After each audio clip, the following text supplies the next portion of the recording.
जय Shri Krishna. Income tax law and accounts के salary chapter में आज हम कुछ विशिष्ट भत्तों की जानकारी आपको देंगे। इनमें पहला भत्ता ट्रैवलिंग अलाउंस, दूसरा डेली अलाउंस, तीसरा कन्वेंस अलाउंस, चौथा हेल्पर अलाउंस। ये चार भत्ते फुल्ली एग्जेम्प्टेड होते हैं, कर मुक्त होते हैं। Next children education allowance, hostel allowance and last आज का होगा allowance to employees of transport system. आप ध्यान से सुनिएगा। करीब करीब हर एग्जाम में, हर पेपर में इनमें से 2 या 3 भत्ते आपके क्वेश्चन में होते हैं। हम इनकी स्टडी करें। मैं इसके पहले आपसे चाहूंगा कि यदि आपने अब तक मेरे चैनल को सब्सक्राइब नहीं किया है, आप उसे सब्सक्राइब कीजिए, बेल आइकन दबाइए और लाइक कीजिए, अपने दोस्तों को शेयर कीजिए। अब हम अपने टॉपिक पर सीधे सीधे आते हैं। सबसे पहला जो भत्ता है वो है यात्रा भत्ता। आपको ध्यान रखना है कि यात्रा भत्ता एक करमुक्त भत्ता होता है। अब प्रश्न है कि यात्रा भत्ता कब और क्यों दिया जाता है।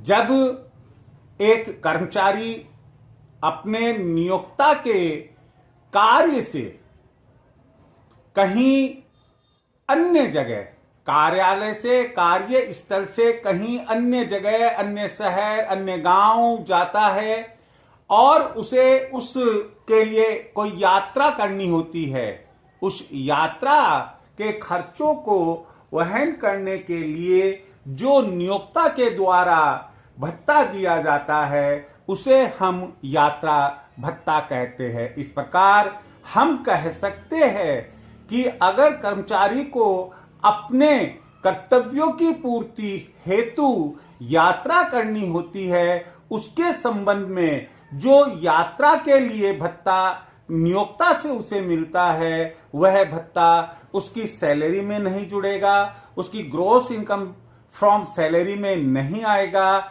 और यह टैक्सेबल इनकम फ्रॉम सैलरी का पार्ट नहीं होगा। यही नहीं, यदि एक कर्मचारी का ट्रांसफर होता है और ट्रांसफर के कारण उसे दूसरे स्थान जाना होता है जिसके संबंध में उसे ट्रेवलिंग अलाउंस मिलता है, तो यह मिलने वाला ट्रेवलिंग अलाउंस भी उसका कर मुक्त होगा, बशर्ते उसने संपूर्ण राशि, जो यात्रा भत्ते की संपूर्ण राशि है, वह उसने व्यय कर दी हो। अगला भत्ता है दैनिक भत्ता।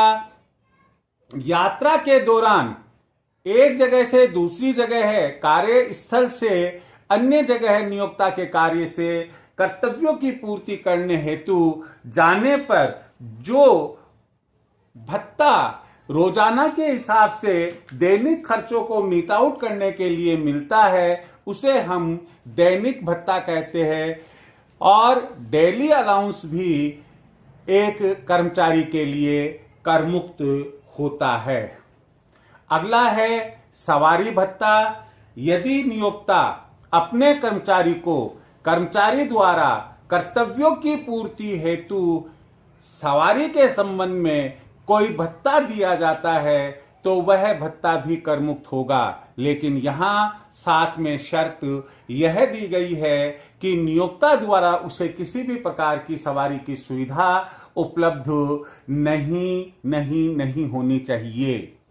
फिर चौथा भत्ता जो कर मुक्त में आता है वह आता है हेल्पर अलाउंस अर्थात सहायक भत्ता। कुछ कर्मचारी ऐसे होते हैं जिन्हें अपने कर्तव्यों की पूर्ति हेतु किसी न किसी अन्य व्यक्ति जो कि उनके कार्य में सहायता करता है, अर्थात उन्हें एक सहायक की आवश्यकता होती है, तो यदि सहायक रखने हेतु नियोक्ता अपने कर्मचारी को कोई भत्ता देता है तो वह भत्ता भी पूर्णतः कर मुक्त होता है।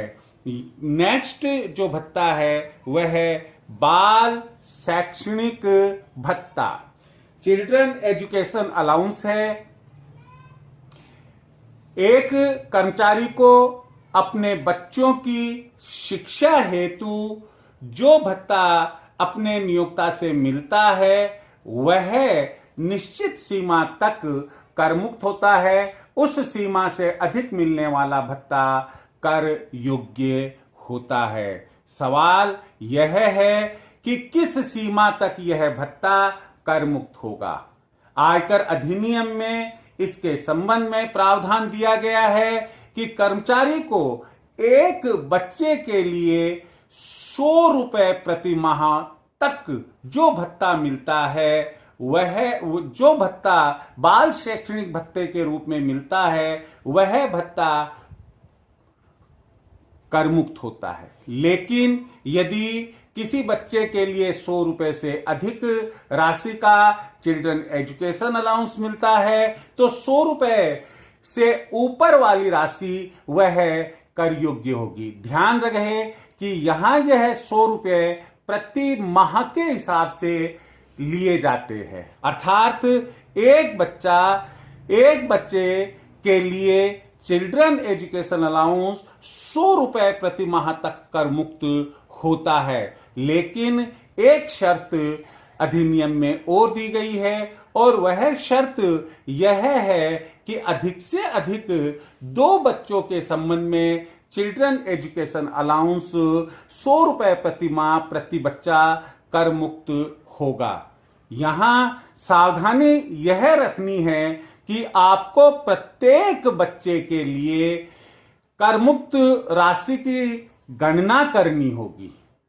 मान लो एक बच्चे के लिए 125 रुपया प्रति माह शैक्षणिक भत्ता मिलता है और दूसरे बच्चे के लिए 75 रुपए प्रति माह शैक्षणिक भत्ता यानी कि चिल्ड्रन एजुकेशन अलाउंस मिलता है। अब आप 125 प्लस 75 200 रुपए कर लेते हैं और 100 गुणा 200 रुपए करके उसे एग्जेम्प्ट कर देते हैं, कर मुक्त करते हैं। यह प्रश्न आपका गलत होगा। आपका जो जवाब है वह गलत होगा, कारण कि एक बच्चा एक माह 100 रुपए तक, अर्थात पहले बच्चे के लिए जो 125 रुपए प्रति माह चिल्ड्रन एजुकेशन अलाउंस मिला है उसमें केवल 100 रुपए प्रति माह तक ही कर मुक्त होगा। 25 गुणा 12 यानी कि 300 रुपए उसमें कर योग्य होंगे। फिर उसके बाद में हम लेंगे इस दूसरे बच्चे के संबंध में 75 रुपए के हिसाब से 75 गुणा 12 900 रुपए मिला और चूंकि 100 रुपए तक कर मुक्त है यानी, और यहां ध्यान रखिए आप कि वास्तविक भत्ते से अधिक कर मुक्ति का लाभ कभी भी नहीं मिल सकता है। अतः एग्जेम्प्टेड अमाउंट जो होगी वह 75 गुणा 12 है, अर्थात 900 रुपए ही कर मुक्त होगी। 900 में से 900 माइनस करने पर कर योग्य राशि इसकी नील हो जाएगी। अगला जो भत्ता, हाँ यहां एक विशेष बात आपको ध्यान में रखनी है कि कुछ प्रश्न आपके पुस्तक में ऐसे भी मिलेंगे जहां लिखा हुआ है कि मिस्टर एक्स एक अविवाहित कर्मचारी है और आगे क्वेश्चन में लिखा हुआ है कि उन्हें चिल्ड्रन एजुकेशन अलाउंस 300 रुपए प्रति माह मिला।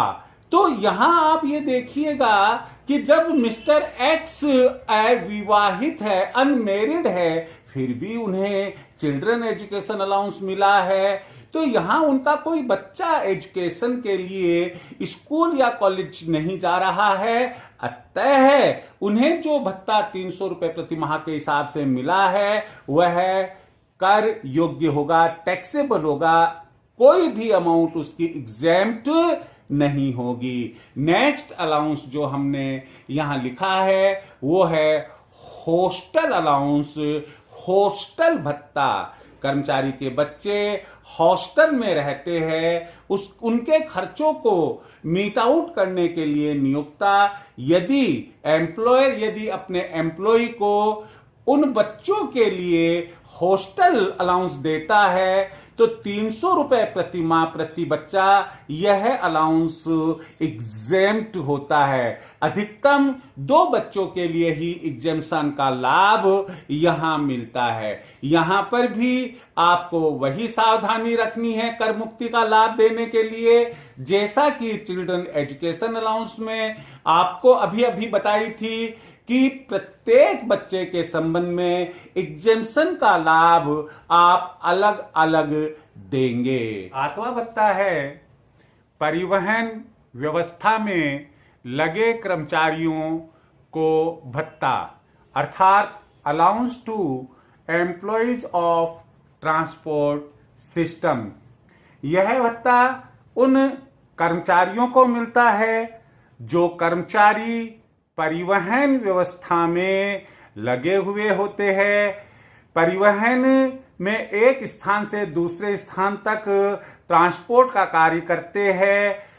उन्हें इस दौरान परिवहन व्यवस्था के दौरान यदि कोई निजी व्यय करने पड़ते हैं, उन व्ययों की पूर्ति हेतु नियोक्ता के द्वारा जो भत्ता उन्हें दिया जाता है उसे हम ट्रांसपोर्ट अलाउंस या allowance to employees of transport system के नाम से जानते हैं। सवाल यहां यह उत्पन्न होता है कि ऐसी स्थिति में यह भत्ता क्या संपूर्ण कर मुक्त होगा या इसकी कोई सीमा कर मुक्ति की अधिनियम में दी गई है। यहां हम स्पष्ट करना चाहेंगे कि जो भत्ता नियोक्ता अपने कर्मचारी को देता है, भत्ते का 70% कर मुक्त होता है, परंतु साथ ही साथ एक रेस्ट्रिक्शन इसके ऊपर लगाया हुआ है